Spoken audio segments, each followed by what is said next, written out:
Episode 86 नफरत की वजह।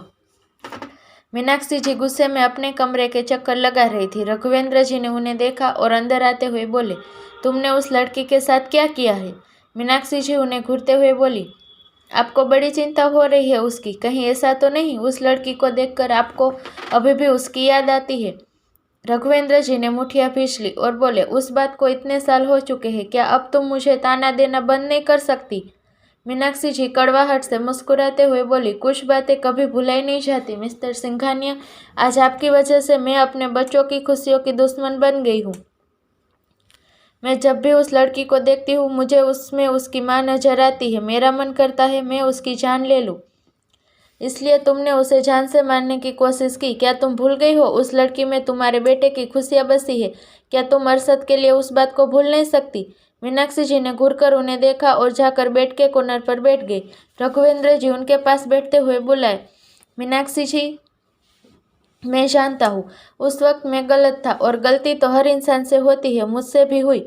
अब उस बात को कई साल बीत चुके हैं, क्या तुम वो सब भूलने की कोशिश नहीं कर सकती? मीनाक्षी जी ने रिएक्ट नहीं किया और बस खाली आंखों से सामने देखती रही। रघुवेंद्र जी उसने हाथों को अपने हाथों में लेते हुए बोले, उस वक्त जो भी हुआ वो एक हादसा समझ के भूल जाओ। अभी हमें अपनी फैमिली के बारे में सोचना है। अरशद हमारा बेटा है।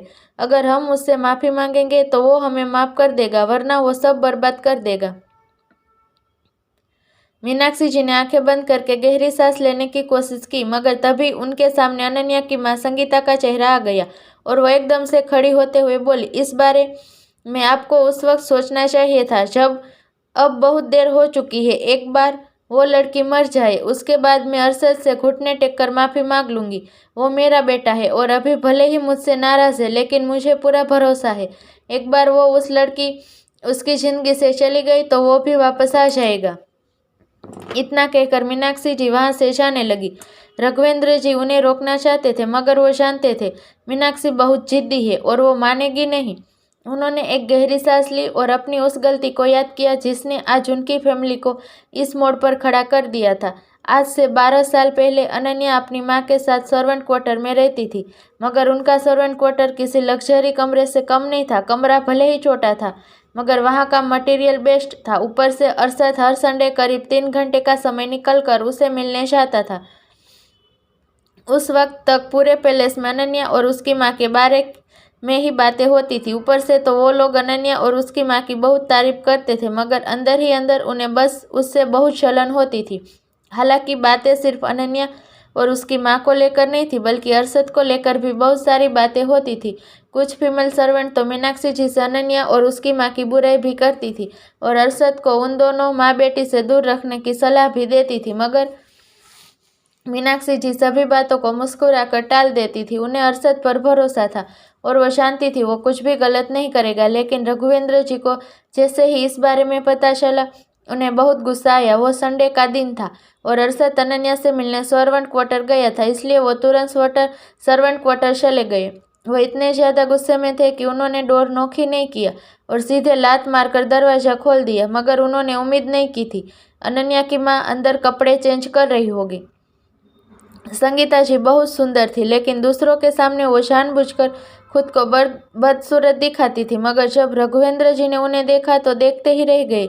ज़्यादातर अमीर लड़कों की तरह यंग एज में उनकी भी बहुत सारी गर्लफ्रेंड थी, मगर शादी के बाद उन्होंने इन सब से दूरी बना ली थी। संगीता जी को देखने के बाद से उनके मन में एक बार फिर मचलने लगा था और उस दिन के बाद से वो संगीता जी के पीछे पड़ गए थे। संगीता जी जानती थी अगर इस बारे में किसी और को पता चला तो उन्हें सिंघानिया पैलेस छोड़कर जाना पड़ेगा और वह किसी भी कीमत पर वहां से जाना नहीं चाहती थी। अगर वो वहां से चली जाती तो अनन्या की जान खतरे में आ जाती। इसलिए उन्होंने रघुवेंद्र जी को बहुत समझाने की कोशिश की, मगर वो नहीं माने और आखिर में उन्होंने वो सब पा लिया जो उन्हें चाहिए था।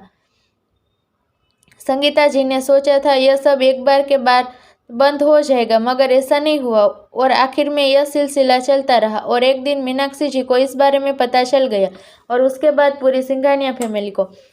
मीनाक्षी जी ने गुस्से में संगीता जी और अनन्या को पैलेस से बाहर निकाल दिया। उस वक्त पहली बार अरशद अपनी माँ के खिलाफ खड़ा हुआ। उसने उन्हें वापस से सर्वेंट क्वार्टर में भेज दिया और इन सब में महेंद्र जी ने उसका पूरा साथ दिया।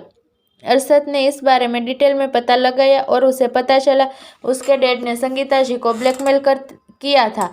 देखा जाए तो अमीर परिवारों में ऐसा होना नॉर्मल था, मगर अरशद उस वक्त से अपने डैड से नफरत करने लगा था। वहीं मीनाक्षी जी संगीता जी और अनन्या को देखना बर्दाश्त नहीं कर पा रही थी। उन्होंने उन्हें रंगे हाथों पकड़ा था।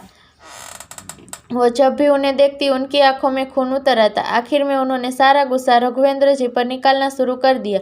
इन सब से तंग आकर रघुवेंद्र जी ने डिसाइड किया वो अनन्या और संगीता को वहां से भेज देंगे।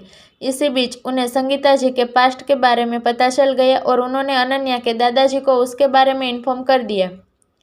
आखिर में संगीता जी को अपनी जान गंवानी पड़ी। अगर वो खूबसूरत नहीं होती तो शायद रघुवेंद्र सिंघानिया उन्हें कभी फोर्स नहीं करता। वो आराम से अपनी बेटी के साथ एक सुकून भरी जिंदगी जीती। लेकिन उनकी किस्मत का सबसे बड़ा कलंक उनकी खूबसूरती थी।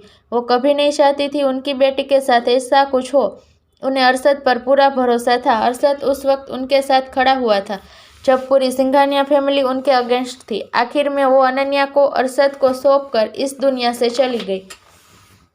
वहीं अरशद ने कभी उन्हें गलत नहीं समझा। वो जानता था इन सब का जिम्मेदार उसके डैड थे। उन्होंने सिर्फ एक औरत से उनकी इज्जत, उसका सम्मान ही नहीं छीना था, बल्कि उनकी वजह से उनकी जान भी चली गई थी। लेकिन इन सब में उस बच्ची का क्या दोष था जिसने अपना एकलौता सहारा अपनी माँ को ही खो दिया। उस वक्त अरशद के लिए अनन्या सिर्फ उसकी चाहत थी, मगर संगीता जी के चले जाने के बाद उनके हर तरह से उनकी जिम्मेदारी उठे। वो जितना प्यार अनन्या से करता था उतना ही नफरत अपने डैड से। रघुवेंद्र जी भी इस बात को जानते थे और कहीं ना कहीं उन्हें बुरा भी लगता था, लेकिन उन्हें कभी भी अपने किए पर रिग्रेट नहीं हुआ। वो हमेशा से अकड़ में रहे, यहाँ तक कि वो अपने और अरशद के बीच की दूरियों का जिम्मेदार अनन्या को मानने लगे। मगर अब जब अरशद सिंघानिया इंडस्ट्रीज को ख़त्म कर देना चाहता था तो कहीं ना कहीं वो अरशद को ऐसा ना करने के लिए मनाना चाहते थे, उसे समझाना चाहते थे। पर वो जानते थे अरशद कभी भी उनकी बात नहीं सुनेगा। इसलिए वो मीनाक्षी जी को कन्विंस करने के बारे में सोचने लगे। उन्होंने एक गहरी सांस लेकर खुद को शांत किया और मीनाक्षी जी के पीछे चले गए।